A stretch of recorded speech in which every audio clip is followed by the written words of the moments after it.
Bonjour, aujourd'hui j'ai le plaisir de vous parler de l'empire Wassoulou de Samori Touré. Un empire qui n'a pas été très long, mais qui est chargé d'histoire et qui est d'une importance capitale dans l'histoire de l'Afrique du 19e siècle. Samori Touré, le fondateur de cet empire, est né en 1830 et il a disparu en exil au Gabon, je crois, en 1898 et il est mort en 1900. Samori Touré appartient au grand peuple malinké. Les Malinké, c'est un peuple chargé d'histoire également qui fait partie du grand groupe Manding ou Mandé, dans lequel on retrouve les Bambara, les Sénoufo, beaucoup d'autres peuples ouest-africains.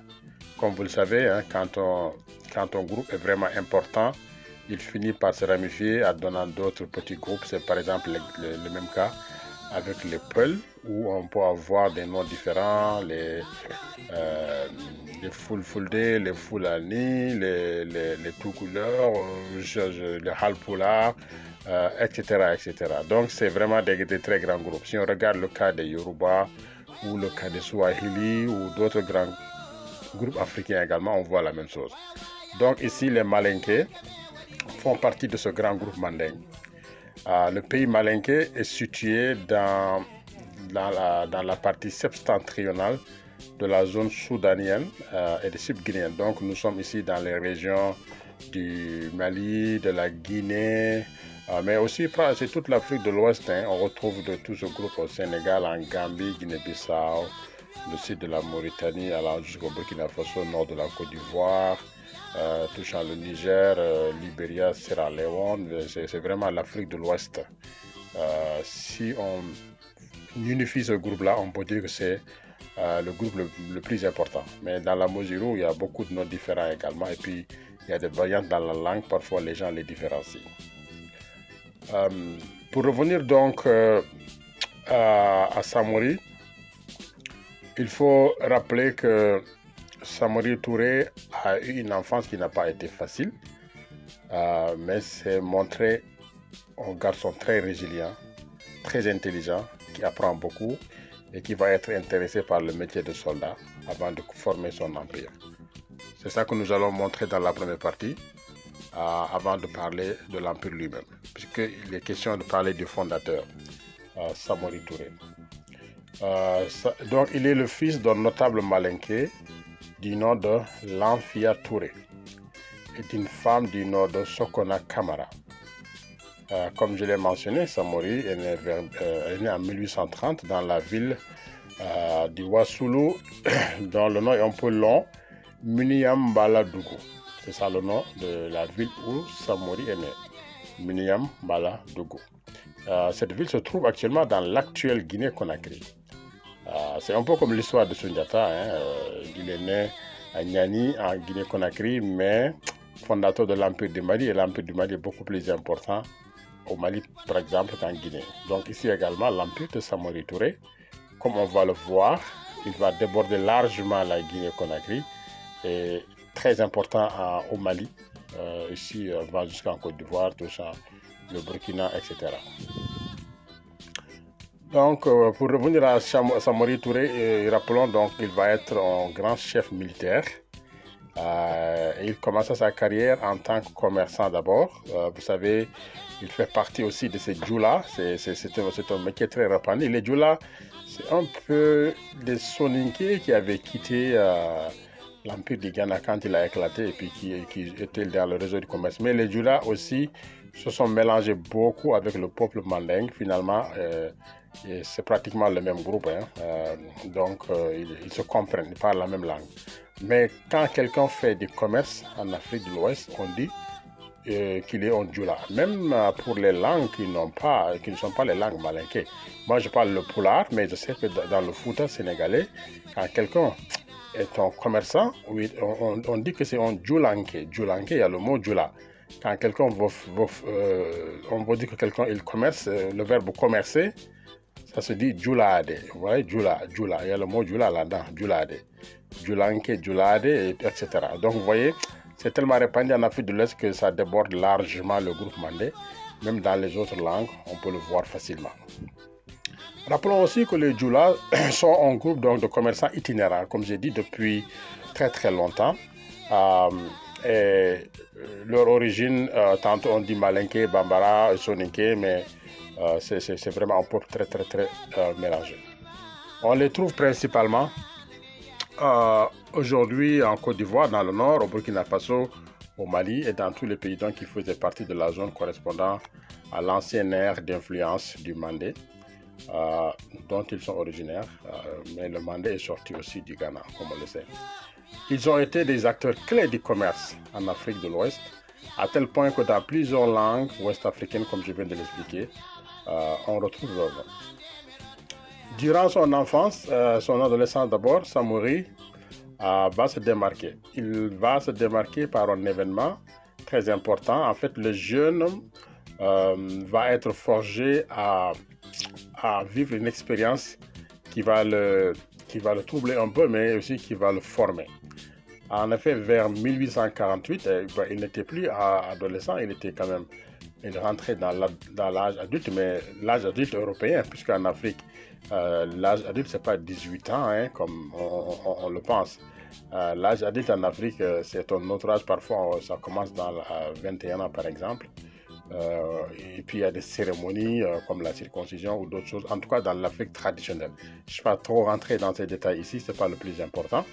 Mais en 1848, à la suite de la capture donc, de sa mère, au cours d'une guerre par Sori Birama, du clan des Cissé, Samori s'engage au service des Cissé comme soldat afin d'obtenir sa libération. Donc il veut libérer sa mère et pour lui, la seule occasion qu'il peut faire, c'est d'être soldat auprès de Birama. Et plus tard, il va négocier pour libérer sa mère. Donc, c'est les Cissé. Samori va apprendre le métier des armes. Il complète son instruction coranique. Il va apprendre le Coran et plus tard, il trouvera une occasion donc de s'enfuir avec sa mère après pratiquement 7 ans de service. Donc, le temps de se montrer confiant et puis d'apprendre des choses et de tromper la vigilance, et puis il est parti avec sa mère. Au cours de son séjour, c'est les Cissé, donc Samori allait très tôt réaliser et découvrir que sa vocation c'est finalement celle d'un soldat, hein, d'un guerrier, quelqu'un qui veut vraiment construire quelque chose de très important. Mais aussi, il était un commerçant. Donc ses talents de soldat furent remarqués par tous. Son courage et sa hargne ont été salués par ses chefs militaires. De son retour chez lui, donc, Samori décide de s'engager dans l'armée. Il entame sa nouvelle expérience militaire pendant 2 ans dans l'armée de Bérété. Des Bérétés, donc c'était un clan aussi des Malinké. Donc ces Bérétés, eux, ils étaient les adversaires des Cissé. Donc Samori fait exprès pour aller s'engager là-bas. Ils font donc faire appel à ses compétences, mais aussi sans doute pour dévoiler un peu les secrets des Cissé qui sont leurs ennemis. En 1861, Samori se trouva seul et traqué. Il dit ainsi commencer sa carrière personnelle dans le dénuement le plus total. Par la suite, il est nommé chef de guerre. En langue malinké, on appelle ça le Kélétigui. Au cours d'une cérémonie durant laquelle il prête serment et promet de protéger son peuple contre les agresseurs, donc les autres clans, à savoir les Bérétés et les Cissé. Donc Samori jure de protéger son peuple contre ces attaques-là. C'est dans ce contexte donc de besoins sécuritaires et de prise de conscience des dangers qui guettaient son peuple que Samori prit la décision de créer une armée de métier pilotée par des hommes en qui il a une extrême confiance. En plus du métier de soldat et celui de commerçant dont nous avons rappelé, qui étaient en quelque sorte, comment on peut dire ça, des marqueurs identitaires, c'est Samori. Un autre élément important, c'est la religion musulmane. L'islam est un élément très très important qui a participé grandement au façonnement de la personnalité de Samori. En effet, lors de son séjour chez Birama, c'est là où il entra en contact avec l'islam. On a dit qu'il a appris le Coran. Et cette religion était pour lui et pour de nombreux habitants à son époque et encore aujourd'hui en Afrique de l'Ouest, à la fois une raison et un moyen de vivre. Grand fervent et pratiquant, Samori intégra la religion musulmane au cœur de ses actions, notamment en politique. À ce sujet, il suivit les traces des grands souverains depuis le Moyen-Âge africain qui avaient mis l'islam au cœur de leurs actions politiques et entrepris des pèlerinages. On peut parler des pèlerinages de Mansa Moussa, du Mali, de l'Empire du Mali, ou encore d'Askia Mohamed, de l'Empire du Songhai, etc. Cet aspect a été évoqué dans beaucoup de livres, ces grands pèlerinages. Je ne vais pas y revenir. Alors, quand Samori devient le grand souverain de Wassoulou, il prit le titre d'Al-Mami. Al-Mami, et ça, je pense qu'il fait référence aux Almamis de Fouta Djallon qui avaient constitué une théocratie musulmane. Il y avait aussi les Almamis de Fouta Toro depuis 1774 et même avant les Almamis de Bundu, un peu à l'est du Fouta Toro, dans l'actuel Sénégal. Donc le titre d'Al-Mami, ce n'était pas quelque chose de nouveau que Samori a inventé, mais il l'a pris des théocraties musulmanes. Mais aussi sa volonté d'avoir un grand empire, il veut s'inspirer des exploits de l'Empire du Mali depuis Soundiata Keïta. Donc il connaît l'Empire du Mali, mais aussi il connaît les empires théocratiques musulmans. Il veut, à partir de là, mettre l'islam en avant pour véritablement constituer quelque chose de très très important. C'est dans cette perspective que Samori s'efforça jusque vers 1885 de convertir les populations à l'islam, utilisant la religion comme un puissant facteur d'intégration et d'unification des populations de son empire progressif. C'est aussi dans cette logique qu'il s'adressa contre ses envahisseurs étrangers et leurs alliés locaux. Sur ce point, il faut noter que Samori n'est pas le premier ni le dernier à puiser dans la religion les ressources nécessaires pour créer une unité, une société soudée ou une force politique et même économique. En effet, au cours des siècles derniers et même depuis très longtemps, la religion a été toujours un instrument majeur après avoir converti des peuples, les contrôler au maximum, mais surtout la religion a été utilisée comme un instrument de colonisation, de peuplement aussi. C'est ainsi que par exemple l'islam s'est répandu de l'Arabie à l'Atlantique ouest africain, allant jusqu'en Indonésie, aux Philippines, en Malaisie, passant par l'Andalousie en Espagne, au Portugal, etc., jusqu'au Caucase russe.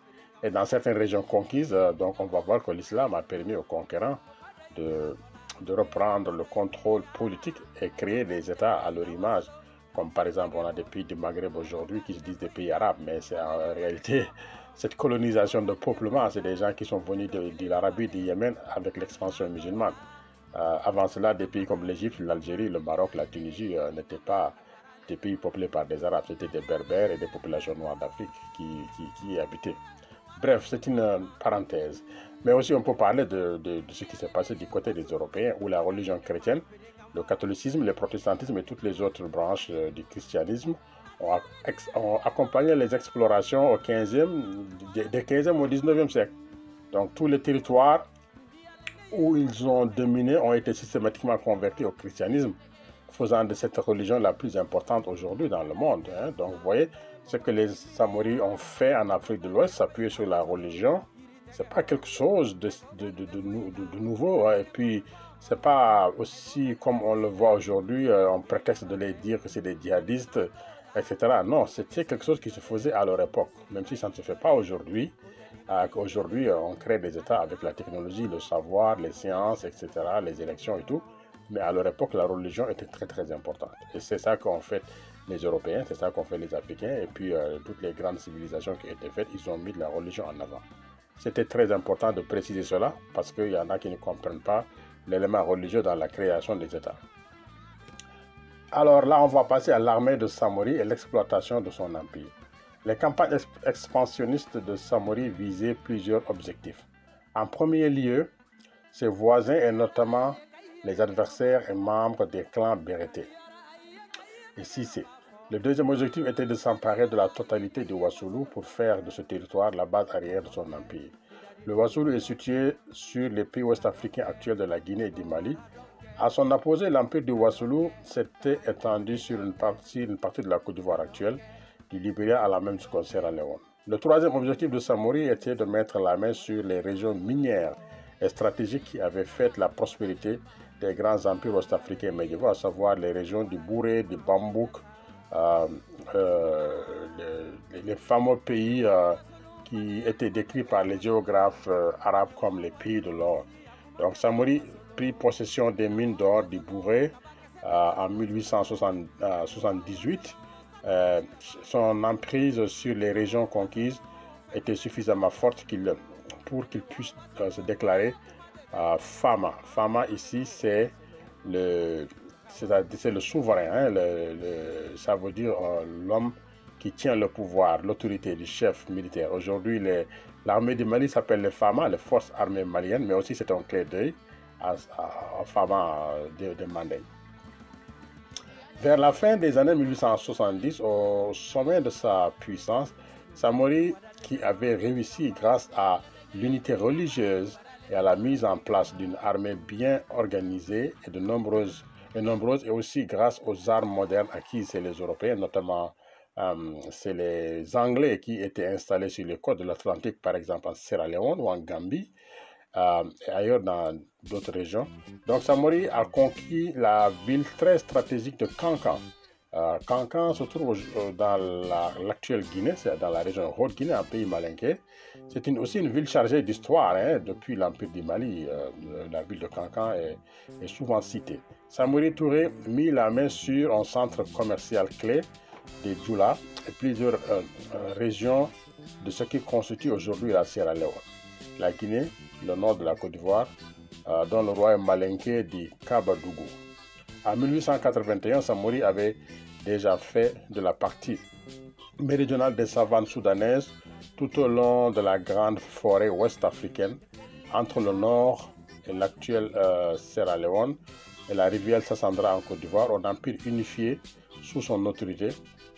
C'était vraiment un empire incontesté. Hein. C'est avec pour capitale la ville de Bissandougou, qui servit pendant longtemps, même si Samori a à un moment déplacé sa capitale, comme on va le voir plus tard. L'empire de Wassoulou de Samori était divisé en 162 cantons regroupés en 10 gouvernements. Chacun de ces gouvernements était dirigé par un proche parent ou un homme de confiance ou un de ses lieutenants.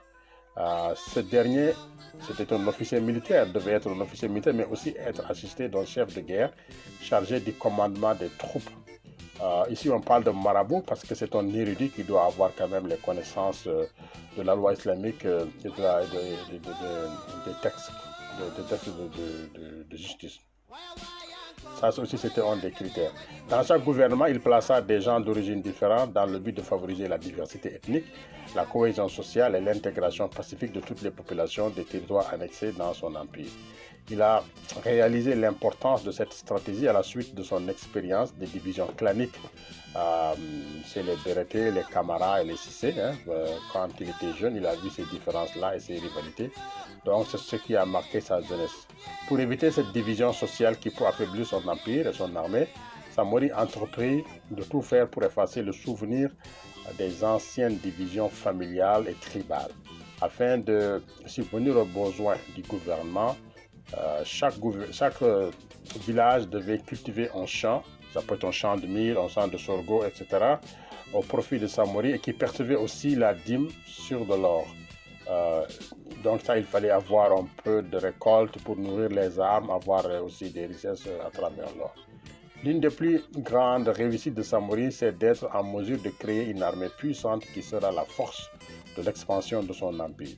Beaucoup d'historiens, notamment les grands spécialistes de l'Afrique de l'Ouest et notamment de Samori, voient en lui un grand stratège militaire qui a réussi à mettre en place une armée forte, courageuse et moderne, appuyée par des soldats de métier, recrutés et formés de façon sérieuse et professionnelle. L'armée de Samori Touré était divisée en deux corps, à savoir l'infanterie connue sous le nom local de Sofa. Hein.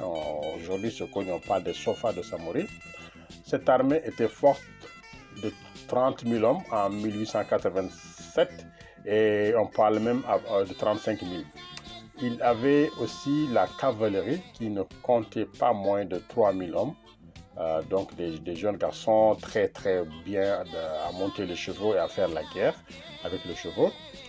C'est ça sa cavalerie. Il y avait aussi l'infanterie qui était divisée en unités permanentes de 10 à 20 hommes, dites les C ou les Koulous. C'est comme des tas, des petits groupes en fait, commandés par un chef. Le chef, on l'appelle le Kuntigi. 10 C formant un bolo, par exemple, donc qui sont placés sous le commandement des Bolon Tigi. La cavalerie était divisée en colonnes de 50 hommes qu'on appelait les serrés. Les bolos, principales forces offensives, se déplaçaient sous l'escorte de ces serrés.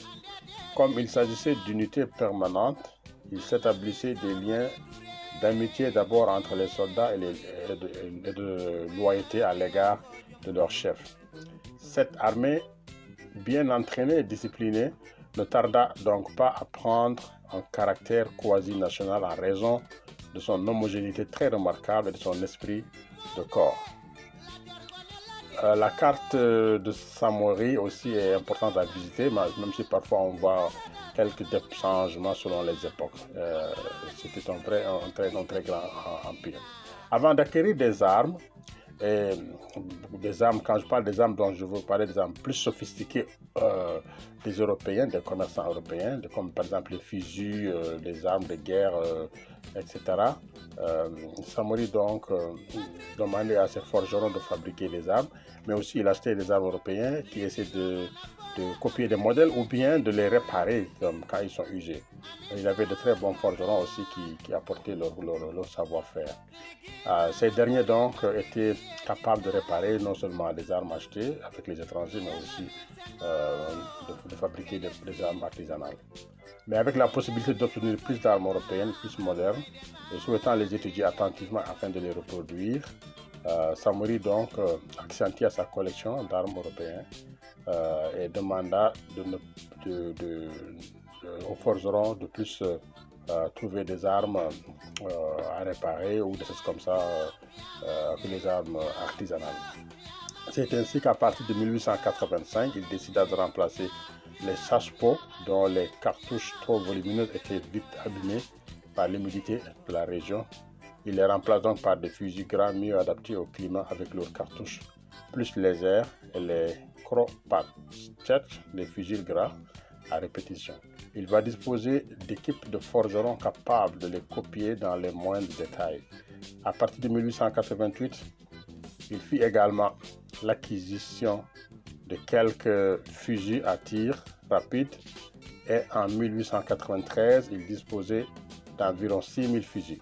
Toutefois, il ne disposa jamais de pièces d'artillerie. Ces armes furent acquises grâce à la vente de l'ivoire et de l'or extrait des vieux champs morifères d'Ibouré au sud du pays et à l'échange des produits avec les royaumes ouest-africains ou avec le monde musulman comme les chevaux qui sont venus de loin, mais aussi d'autres produits du Sahel et des pays aussi. La puissante armée de Samori Touré était non seulement bien équipée, mais également constituée de soldats de métier, de vrais professionnels. Fort de ces avantages, Samori décide de résister farouchement à la pénétration coloniale. C'est un des points forts et Samori est connu dans l'histoire africaine comme étant un des plus grands résistants contre la colonisation. Et je pense qu'il faudrait une autre vidéo, pour parler uniquement de Samori en tant que résistant. Ici, nous allons nous cantonner uniquement à l'empire du Wassoulou. Et je vais conclure sur le Wassoulou en disant que cet empire donc du Wassoulou que Samori a mis sur place en tant qu'Almami, chef religieux militaire incontesté, est un des plus grands empires de l'Afrique du 19e siècle. Il a défait plusieurs fois l'armée coloniale française, mais aussi a battu beaucoup d'autres souverains locaux et puis a pu agrandir son empire. Il a fallu une coalition entre les forces françaises et britanniques ainsi qu'une alliance avec des colonisateurs, avec d'autres rois africains. Par exemple, ces rois que Samori avait voulu convertir à l'islam et qui ne se sentaient pas en sécurité avec lui. Certains se sont alliés aux Français pour lui combattre, pour lui faire la guerre. Donc c'est cela qui a permis de capturer Samori par surprise. Et il va être capturé par le capitaine Gouraud. Je vais y revenir encore en parlant de sa résistance. Comme le disait un historien moderne, sa capture allait mettre un terme à la plus longue série de campagnes contre le même adversaire dans toute l'histoire de la conquête française du Soudan. L'un de ses adversaires les plus redoutables, le général Albert Baratier, avait ouvertement reconnu la puissance de Samori et de son armée et n'hésitait pas à déclarer en son endroit: il n'est pas exagéré de dire que Samori s'est montré supérieur à tous les chefs noirs qui ont été nos adversaires sur le continent africain. Il est le seul ayant fait preuve de qualité, caractérisant un chef de peuple, un stratège et même un politique.